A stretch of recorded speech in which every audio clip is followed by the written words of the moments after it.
nidaamka Israa'iil ayaa hadda wajahaya walaac xoog leh oo dhinaca amniga ah uu ka qabo dalka Turkiga oo doonaya in isballaarin xoogan uu ku sameeyo gudaha wadanka Syria.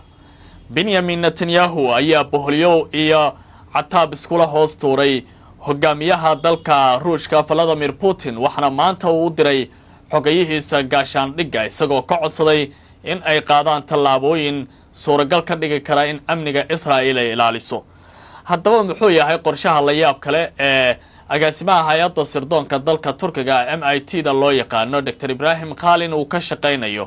saddexda saldhig ee waaweyn ee dalka Turkiga uu ka dhisayo Syria ayaa waxa ay tahay mid muujinaysa nidaamka Israa'iil halkaasi lagu soo gabagabeynayo.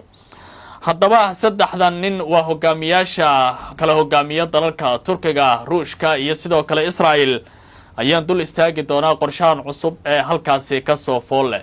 Israa'iil ma waxay soo aragtaa in haddii ciidamada dalka Turkiga ay halkaasi soo fariistaan in jiritaankoodii uu soo gabagaboobayo.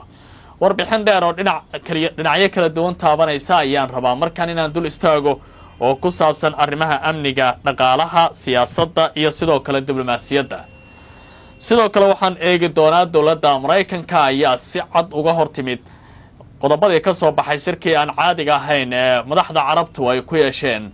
gudaha dalka magaalada Qaahira ee caasimadda dalka aan iraahde Masar. haddaba maxay tahay tallaabada dowladda Mareykanka ee qaaday ee Netanyahu uu soo dhaweeyay? waxaan sidoo kale muuqaalkan ku eegi doonaa inta aan barnaamijka wada joogno madaxdii ugu waaweyneed ee Carabta oo aan kulankaasi xaadirin. dadka la tuhmayo in ay xaadir waayeen yaa ka mid ah.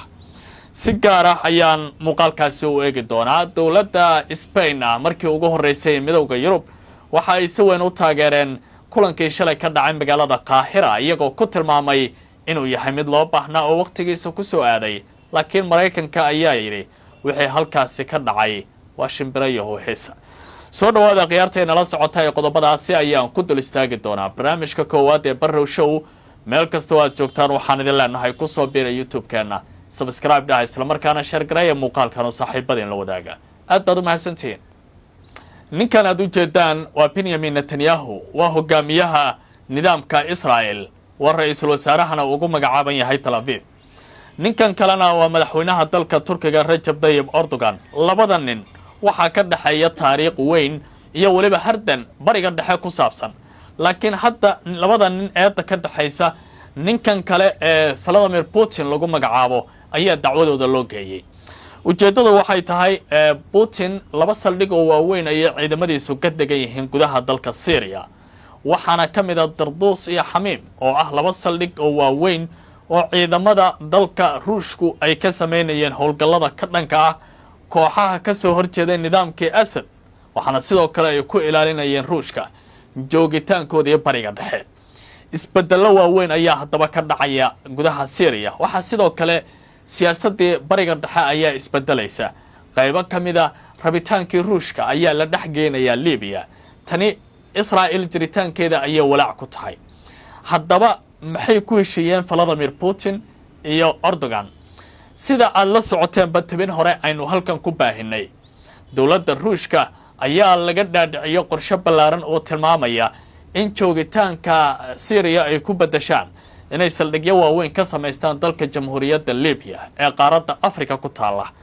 halkaasi oo horey Turkigu ay u joogeen isla markaana ay taageerayeen dowladda Trablis joogta waa caasimadda dalkaasi ragga ikhwaaniga ah ay hogaaminayaan. iyadoo dhinaca kale nimanka sirta iyo jooga dhulkaasi kale ee Misrata ay ka soo horjeedaanna ay gacan saar leeyihiin Imaaraadka. laakiin Ruushka ayaa saldhigga Darduus iyo Xamiim waxa la leeyahay markan waxa uu qorsheynayaa inuu u raro halkaasi isla markaana joogitaankii dhinaca Turkiga loo soo wareejinayo magaaladan ama gudaha wadanka Syria. haddaba halkan waa meesha Israa'iil ay ka dareemayso qalqalka weyn ee dhinaca amniga. laba sababood darteed ayaana arrinta keenaysa. kow, haddii dowladda Turkiga ay soo fadhiisato saddex saldhigna ay ku yeelato dhinaca iyo Syria, Israa'iil waxa ay dareemaysaa qalqal weyn oo ku saabsan in kooxaha wax iska caabinta Carabtu ee Falastiiniyiinta ugu horeeyaan halkan loo soo marsiin doono wadiiqa hub ah isla markaana weeraro xoog leh iyo weliba gantaalo lagu garaaco halkan ay soo marsiin doonaan maadaama siyaasad ahaan Turkiga iyo Israa'iil ay isdiidan yihiin horena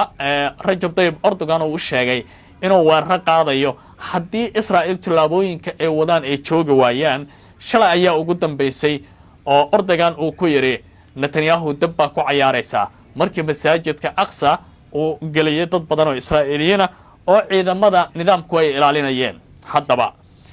haddii marka halkan ay soo fariistaan ciidamada dalka Turkiga waxa adkaanaya Israa'iil inay si degdeg ah ku soo farageliso dawladda ay hay'atu tahriir Sham hogaaminayaan Ahmed Sharac oo madaxweynaha ku meel gaarka ah ka yahay marka waxa muuqanaysa in amniga qowmiga ah ee Turkiga halkan laga ilaaliyo iyadoo Israa'iilna haddii halkan ay soo fadhiisato ee Turkiga saameynayso Turkiga haddii uu halkan sida hadda uu yahay uu qabsadana Israa'iil dhibaato xoogan wajahayso marka ninkii Netanyahu waa arrinta ka walaacsan oo dhibaato adag haysato oo walaac badan dareemaya ayaa xokayihiisa arrimaha difaaca iyo militariga waxa uu diray waxa uu yiri diyaarad Tel Aviv ka qaado duul waxa tagtaa magaaladan la yiraahdo Moscow Kremlinka gal waxaad ballan ka qabsataa ninkii ahaa Vladimir Putin kadibna kulan degdeg ah halkaas kula yeelo waxa tiraahdaa Putin oo maanta Israa'iil adiga ayay kugu badbaadaysaa Netanyahu halka ayuu taagan yahay laakiin waxa la yiri masaa'ib alqawm inda alqawm alfawaid qayladii yartaba qolay qayr u tahay ujeedada halkan ku jirta waxay tahay Ruushka waxa hortaaga laba arrin oo mid doorto koow maadaama Israa'iil ay Mareykanka xulufo la tahay ma waxa uu dooranayaa in Mareykanka uu xulufo la sii noqdo oo Israa'iil badbaadiyo isla markaana carabtii uu meesha ka saaro Turkigana ay iswaayaan sheekadii badda madowna halkaas ay caqabad ka timaado waa arrin aad u weyn oo u baahan waliba faham buuxa in la geliyo Turkiga waxa uu qayb ka noqonayaa dhiigbaxa Ruushka ku socda ee dagaalka Ukraine in xal laga raadiyo marka waa wax kasta uu Turkiga soo jeediyo waa in la aqbalo odayga Netanyahu waa madka meel gudcura ayuu gudayaa sidaas ayay qubaradu ku faalaynayaan haddii marka loo madax baneeyo dalkan la yiraahdo dalka la yiraahdo Libya saldhigga halkaas uu ka samaysto waxa uu ka faa'iidi doonaa wax badan joogitaankiisana meel istiraatiiji oo muhiim ah ayuu heli doonaa shidaalkii iyo macdantii Libyana waa durdur marka halkaasna faa'iido kale ayaa ugu jirta ninka marka Netanyahu ah xaalad adag ayuu dhaxgalayaa haddaba loolanka halkan ku salaysan xagga istiraatiijiyadda waxaan u maleynayaa faham buuxa inaad ka haysato Turkiga haddii uu Suuriya la wareegi waayo nidaamka Israa'iil waxa ay saameynayaan waliba maleeshiyaadka Kurdida ay ku hubeynayaan dhinaca Turkiga waxaana arki doontaa iyadoo weerar ay ka dhacayaan meelo kala duwan oo Turkiga ah sida Netanyahu qorshihiisa lagu tilmaamo qodobka halkaas aan ku gunto nimankii carabta ahaa shalay shir bay yeesheen magaalada lagu magacaabo Al-Qaahira ee caasimadda dalka Masar ayaa la isugu yimid laakiin shirkiga ka maqnaa ma taqaanaa madaxdii saameynta lahayd oo carabta ma joogin waxaa ka maqnaa Mohammed bin Salman waxaa ka maqnaa Mohammed bin Said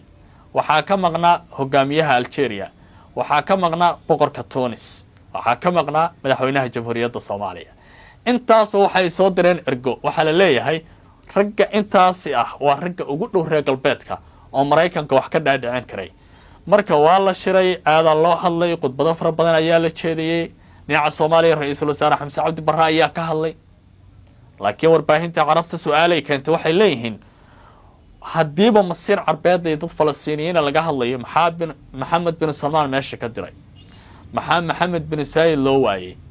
maxaa loo waayay hogaamiyaha Tunis muxuu iman waayay kan Algeria muxuu iman waayay kan Maghrib iyo Morocco boqor Cabdallah iyo madaxweynaha jamhuuriyadda Soomaaliya Xasan Sheekh intaas ayaa hadda tahay dooda ugu ballaaran laakiin waxa hadlay dawladda Mareykanka nin u hadlay waxa uu tilmaamay sida wakaaladda wararka Turkiga Anadolu ay qortay oo waliba xafiiska la talinta amniga madaxweyne Trump in wixii meesha ka soo baxay aan la aqbali karin carabtuna sheekadooda ay tahay shimbirayahow heesa laba sababood ayuu arrintan u soo qaatay koow waxa uu leeyahay horta Xamaas in halkaas maamusho annaga ma aqbali karayno koow tan labaadna waxa uu yiri haddii qasal lagu noolaanayo magaalo burburtay madaafiicdii oo aan qarxinay dhex yaalaan sidee dad bani aadana ugu noolaan karaan marka dadka waa in laga saaro sidaas ayuu leeyahay carabtana waxay tiri qasaa la dhisayaa iyadoo aan dadka laga saarin iyay u dambayn doontaa sheekada carabtii kol horeba iyadoo aan shirki imaan ayay kala dhuumatay halkaas warbaa ku jira oo u baahan in si fiican loo fahmo midowga Yurub ayaa si ka duwan carabta naf isi soo galiyay waxay leeyihiin waxaan u baahanahay in si degdega hadalkii shala ka soo baxay alqima alcarabiya ee aan caadiga ahayn in la dhaqan geliyo dowladda Spain ayaa ka mid ah dowladaha sida weyn uga hadla waliba go'aankan si fiican banaanka u soo dhigtay hadda carabta iyagoo doodaasi ay taagan tahay ayaa wali waxa ay leeyihiin innaga waxaan diyaar u nahay maalinta ka dambaysa dagaalka inaan qasa ka dhigno qasa qurux badan Trumpna waxa uu leeyahay xagga iska dhiga warkeena qasa dadkana laga saaraya Siina iyo Jordan la geynaya qasana waxay noqonaysaa magaalo loo dalxiis tago oo aniga iyo Elon Musk ayaa ku dalxiis doona ee ragga carabta ah maxay kula tahay marka aad fiiriso doodan yaa guuleysan doona shacabka Falastiiniyiintu waxay leeyihiin annaga carabta ayaan ku aragtinahay dhul ninkii lahaa lagama ilaalin karo ee xaqinka ayaa dhamaada aad baad u mahadsantihiin muuqaalka koowaad ee maantana inta ayaan ku gabagabeynayaa si aad macluumaad iyo warar kale aad u heshaan ku soo biiray YouTube-keena oo subscribe ah